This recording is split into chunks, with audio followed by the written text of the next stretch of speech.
ঘূর্ণিঝড় রেমাল। রেমাল শব্দের অর্থ বালু। ঘূর্ণিঝড় রেমালের নামকরণ করে ওমান। ওমানের একটি শহরের নামও রেমাল।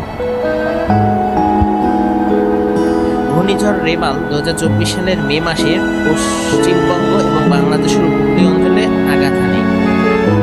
এই ঘূর্ণিঝড়টি 26 মে সন্ধ্যায় মোংলার দক্ষিণ পশ্চিমাংশ পটুয়াখালীর ঢেপুপাড়া এর মধ্যভাগ দিয়ে বাংলাদেশ অতিক্রম করে। এ সময় এটি বাংলাদেশের স্থলভাগে আঘাত হানে, যার ফলে উপকূলীয় অঞ্চলে ব্যাপক ধ্বংসযজ্ঞ ঘটে। ঘূর্ণিঝড় রেমাল বাংলাদেশের বিভিন্ন এলাকায় যেমন সাতক্ষীরা, বাগেরহাট, খুলনা, পটুয়াখালী, পিরোজপুর, বরগুনা এলাকার গাছপালা উপড়ে ফেলে, বাড়িঘর ধ্বংস করে এবং বিদ্যুৎ সরবরাহ লাইন ক্ষতিগ্রস্ত করে।